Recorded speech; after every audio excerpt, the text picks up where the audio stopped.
انہوں نے پتہ نہیں کسی نامعلوم شاعر کی بھی پڑھ رکھی ہے اور وہ لوگ اسے فالو کر رہے ہیں, کئی ہزار لوگ فالو کرتے ہیں, کئی لاکھ. اچھا, آپ خود بھی تو سوشل میڈیا پہ لکھتے ہیں, جیسے آپ نے بتایا کہ میں نے فیس بک پہ اپنا لکھنا سٹارٹ کیا, تو وہاں پر کس طرح کا رسپانس ہے؟ ابھی آپ نے اپنی بک کے حوالے سے بھی ادھر کچھ لکھا یا نہیں؟ ہاں, سوشل میڈیا پہ فوری رسپانس ہے, اور پھر اس میں بھی آپ کے جس طرح کے فرینڈز ہیں اس حوالے سے آپ رسپانس ملے گا. اور سوشل میڈیا پر تو ہر قسم کا آدمی موجود ہے نا, اور اس میں پھر کوئی ڈر بھی نہیں ہے, جو لکھنے کوئی پوچھنے والا نہیں ہے, اور فوری رسپانس آتا ہے, اور آپ کو پتہ چل جاتا ہے کہ آپ کس معیار پہ ہیں.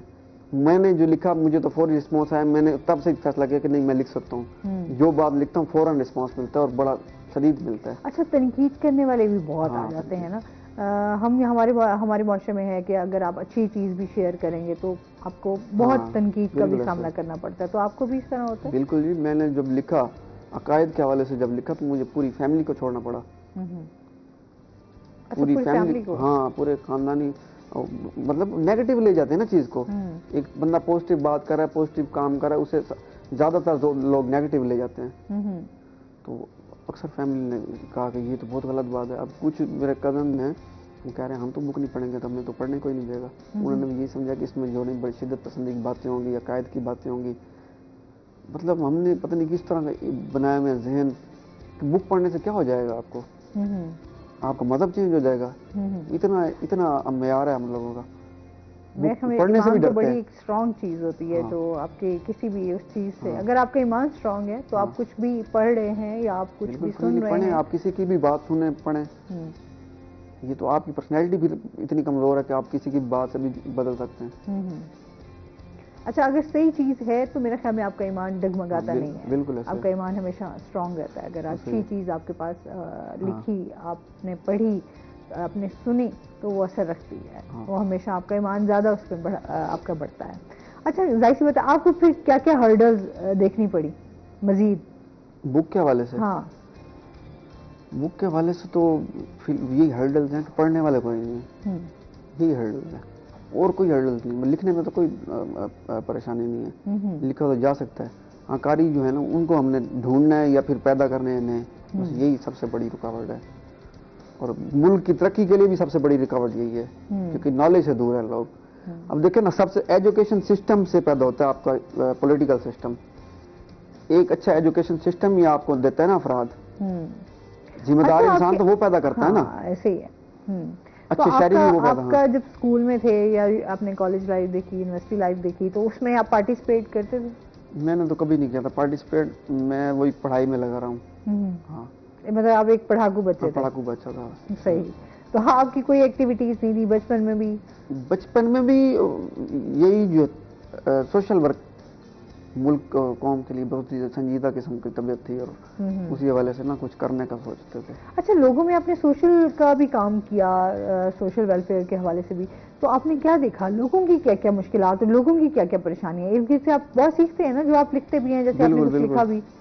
لوگوں کی تو پریشانیاں لسٹ نہیں بنائی جا سکتی پاکستان میں تو خصوصی طور پہ, لیکن سب سے بڑی جو مجھے ریزن سمجھ آتی وہ یہی ہے کہ علم سے دور ہے, شعور کی کمی. اب یہی دیکھ لیں, آپ ہوٹلز پہ جاتے ہیں, فقیروں کو دیکھیں, بچوں کو دیکھیں, چھوٹے چھوٹے بچے مانگ رہے ہیں, تو آپ ادھر انہیں کیا سبق دے سکتے ہیں؟ آپ تو الٹا انہیں پیسے دے کے کہہ رہے ہیں کہ آپ مانگیں جی, آپ جاری رکھیں اپنا کام. مطلب شعور کے لیے ہم پھر بھی کچھ نہیں کرتے. بڑے بڑے پڑھے لکھے لوگ دے رہے ہوتے ہیں, جی ہماری بلا ٹل جائے, انہیں صدقہ دے کے نا, ہماری بلا ٹل جائے, پھر یہ ویسے ہی ویسے ہے. تو یہ تو خیر ہماری اپنی بھی بہت ساری کوتاہیاں ہیں, میں سمجھتی ہوں. ہم لوگوں نے خود کو بھی بہت ساری چیزوں کا عادی کر چکے ہوئے ہیں. ہم تو خود بھی شاید اس خول سے باہر نہیں نکلنا چاہ رہے ہوتے. ہم سمجھتے ہیں کہ ہماری شاید لائف کا اور ہمارا یہی چیزیں ہیں, تو بس ہم نے انہی کو لے کر زندگی کو گزار دینا. بس وہی سرکل میں چلے ہوئے ہیں جی, سرکل سے باہر. دوستوں کا رسپانس کیسا رہا جب آپ نے لکھنا سٹارٹ کیا؟ دوستوں کا رسپانس وہی نا, دوست بھی بک والے پڑھنے والے دوست بھی دور تو نہیں ہو گئے تھے؟ نہیں, وہ عقائد کے حوالے سے تو الحمدللہ انہوں نے بڑا اچھا رسپانس, دوستوں نے صرف اچھا رسپانس کیا. باقی فیملی نے تو پھر اس کے خاندان نے پورے نے کہ یہ تو بہت غلط عقائد ہے, کیونکہ تھوڑے سے ان کے خلاف تھے نا, تو دوستوں نے اچھا رسپانس دیا. دوستوں نے اچھا رسپانس دیا. صحیح.